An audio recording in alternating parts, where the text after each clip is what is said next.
Thank you, Jeff, for having me here. It means so much. I'm going to talk about intent, the power of intention, and my website, intent.com, where people share and support each other's dreams and aspirations for personal, social, global, and spiritual well-being. So first, a little bit about my background. Intent has been part of my life ever since I was a kid. My father is the well-known author Mallika Chopra, who some of you may have read some of his 60-some books. And I grew up in an environment where we learned about mind-body medicine and meditation. My brother and I were basically the guinea pigs of all my dad's various experiments. So I was hypnotized to get over my addiction to chocolate when I was young. It never worked. We learned memory tricks. My brother and I liked to play on the Ouija board, and we made friends with ghosts. And I actually learned how to meditate when I was 9 years old. So one of the exercises my dad used to do with my brother and I was when we were young, we'd meditate, and afterwards he'd ask us to repeat the following phrase, and it goes, "I am responsible for what I see. I choose the feelings I experience and set the goals I will achieve. And everything that seems to happen to me, I ask for and receive as I have asked." And then my dad would say, "Okay, what'd you ask for?" So obviously, we'd ask for things like tickets to the Celtics game, a trip to Hawaii, a video game. And my dad would listen patiently, and then he'd say, "Okay, but how about asking for love, connection, inspiration, impact, meaning, purpose?" So we grew up as kids every day asking for these qualities in our life. And we grew up also taking responsibility for our surroundings and knowing that we had an impact on the world and the environment around us. Coincidentally, a few weeks after asking for those Celtics tickets, a friend of my dad's actually offered us tickets to Game 1 of the Detroit-Boston game where Michael Jordan scored 63 points and the Celtics still won. It was one of the greatest Celtics games in the 80s. So we became fervent believers in every day asking actually for what you wanted. So again, intent has been part of my life, and what I've seen is when you do ask people what they want, they basically ask for meaning and purpose, love, connection. You can think of intent.com, which is my website, as basically a place where people are going every day and they're sharing, like Twitter, in a one-sentence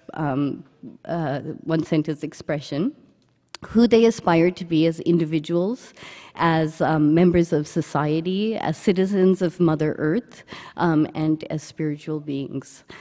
So, you know, I like to, while it's been so exciting to see people posting intents, what's actually been even more exciting for us has been to see how the community, this worldwide community, is supporting each other. So when you state an intent and someone supports you, you feel heard and you feel relevant. So I like to think of social networks evolving into emotional networks. My intent, my deepest intent, is to be a good mom.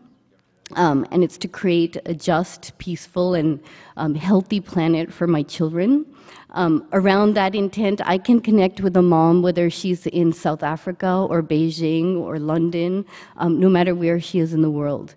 And when someone supports me around my intent to be a good mom, I feel empowered, I feel relevant, I feel heard, and basically I feel happy. Gallup recently did some studies on the effects of social networks. Actually, these are real social networks. And in it, one of the things they found was that we are happy by the people around us. So if I have a happy friend, I'm 15% more likely to be happy. What's more interesting, though, if I have a friend of a friend who is happy, I'm still 10% more likely to be happy. And if a friend of a friend of a friend is happy, I'm still 6% more likely to be happy. So social networks influence our state of well-being.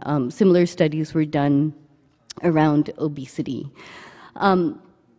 So on intent,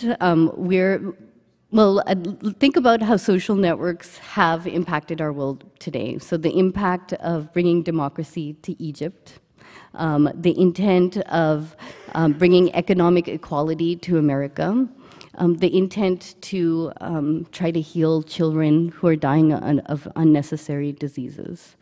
On Intent, we followed some wonderful stories, and it's all at the end about the stories. The intent to bring our friend Laura Ling home from North Korea. She was one of the journalists detained in North Korea. And we kind of rallied around that cause and celebrated with tears in our eyes when Bill Clinton actually brought her home with lots of fanfare. Right now, my favorite intent is a young girl, Sierra Goldstein, who at 15 decided her intent was to become the youngest yoga instructor in the US. She achieved that intent, and now her intent is to really become a healer. And I'm so excited to follow her story. So we're living in a world today where we're interacting and impacting each other in ways that we could have never thought of before. We are relaunching Intent 2.0 in January to really focus on this aspect of support and telling the stories, connecting with people emotionally. We've been lucky to work with some exciting brands, including Coca-Cola, and you'll hear from Marianne Summers later today on what we did with Soken Bicha. But how do we connect both through content, virtual campaigns, and real-life events with people around their basic emotions? So I'm going to take my last precious few minutes, and I'm going to ask you guys to put off your computer, stop tweeting for a second, and for those who are watching, this is only going to take 1 minute, but I'd like you all to sit comfortably. And if you're comfortable, please close your eyes. And just listen to me. Don't be intimidated. It's just a minute. And I'd like you to focus on your breath, coming in and out. In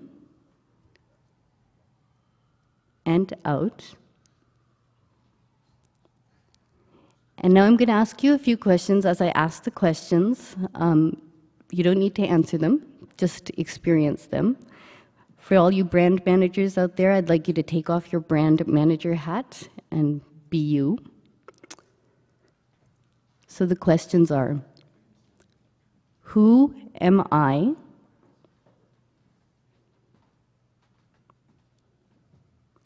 Who am I? What do I want? What do I want? What is my intent for the world today?